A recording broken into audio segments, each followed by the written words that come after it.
I often wondered, why me? What did I do to deserve this? Was I going to make it? Was this baby going to make it? Was I dying? Was this baby going to have any complications? What was next? What could I have possibly done to avoid this? The list of questions was endless. Hello everybody, my name is Isha and I'm also known as the Very Exhausted Mommy. If you have been following my journey on Instagram, you probably already know that I am a Hyperemesis Gravidarum survivor. May 15th is the Hyperemesis Awareness Day, and I want to use this opportunity to share my story, my journey dealing with hyperemesis with you all. So Hyperemesis gravidarum of pregnancy is a complication with symptoms of severe nausea, vomiting, and weight loss. The symptoms usually last till the end of the first trimester, but every pregnancy is different. Every woman's body is different. And for some people, it may be the end of first trimester. For others, it might be full duration of 9 months. HG is very, very different from morning sickness. If someone is suffering from HG, the nausea does not seem to subside and the vomiting is severe. And excessive vomiting can cause dehydration, which is fatal for both the mother and the fetus. And often the vomiting is so bad that it's hard to hold down anything at all. And it's difficult. November 29, 2018 was when we found out that we were pregnant. We were very happy, but at the same time we were very unaware of what was waiting for us next. 2 weeks later, I was diagnosed with Hyperemesis gravidarum. I was diagnosed with Hyperemesis gravidarum, and that changed everything for me. I was very weak. I was mostly confined to the bed. I was losing a lot of weight, a lot.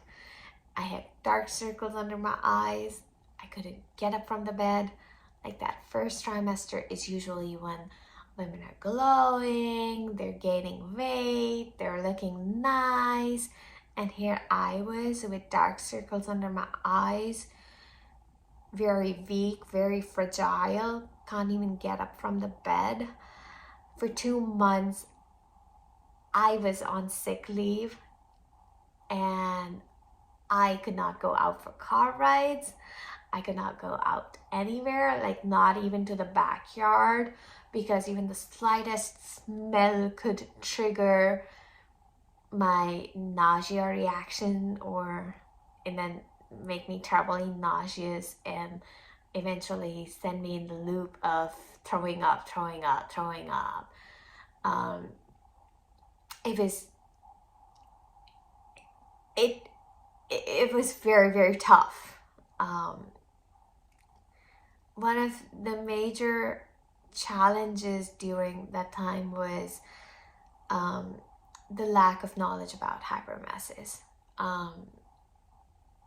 Not everybody knows about hyperemesis, hence it's always, or most of the times, confused with morning sickness. But I mean, hyperemesis is not morning sickness. It is not. A lot of people used to tell me, oh, it's okay, it's just morning sickness, it happens to everybody. But what they did not realize, that morning sickness doesn't dehydrate you. You're not throwing up all day long. Like, what people don't realize about morning sickness, the difference between morning sickness and hyperemesis, that with morning sickness you're throwing up but you can still eat and drink, but with hyperemesis, like, you're going on and on and on and on, you're throwing up. throwing up. That's pretty much all you do when you have hyperemesis. You just throw up, throw up, throw up, throw up, throw up, throw up, and then get IV fluids. And then you're fine for a little bit, and then you go back in the cycle. Throw up, throw up, throw up, throw up, throw up, throw up, nausea, nausea, nausea, heartburn, heartburn, heartburn. It's awful. And it is not morning sickness. A lot of people that I spoke to during that time said it was okay and that everybody had it. And have some ginger and have some crackers and have some toast and keep eating and you'll be fine. No, I was not okay.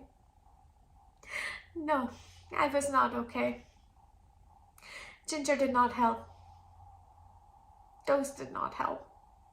Crackers did nothing. No. What helped me was Zofran. What helped me was IV fluids. What helped me was heartburn medicines. What helped me was staying hydrated. What helped me was prenatal vitamins.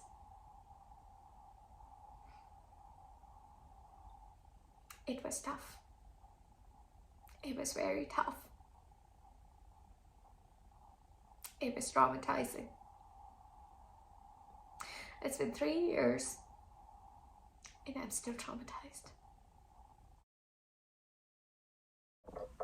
Sometimes I do get asked if I knew about hyperemesis prior to being diagnosed with it, and I would give the credit to Kate Middleton because that's how I knew what hyperemesis was.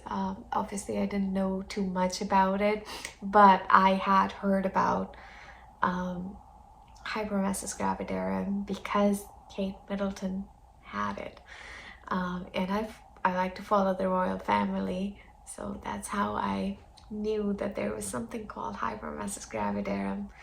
I often laugh at it because who doesn't want to be like Kate Middleton, right? But having said that, I meant her hair, her perfect hair, and definitely not the morning sickness.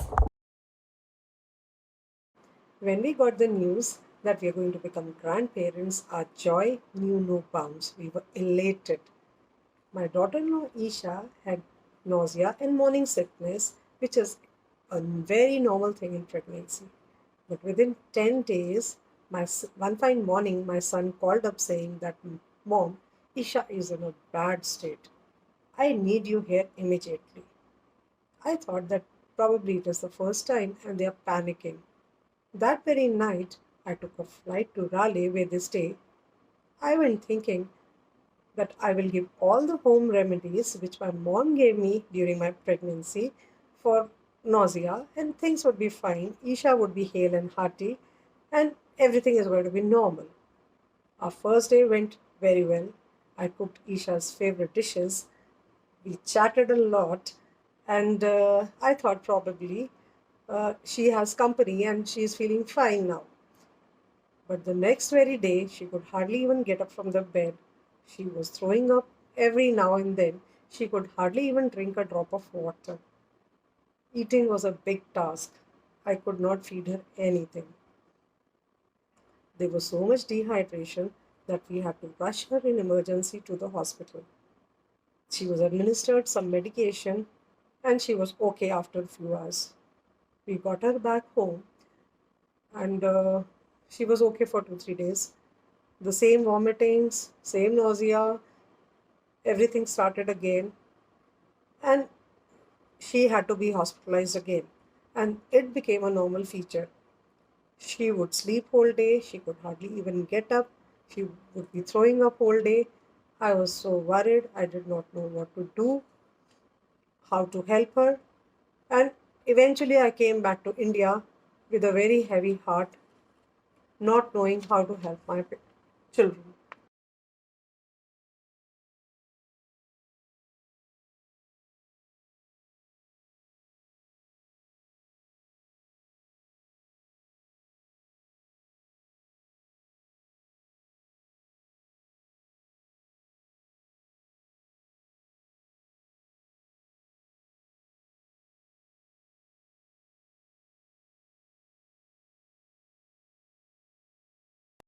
I'm proud to say that my son and I survived 8G.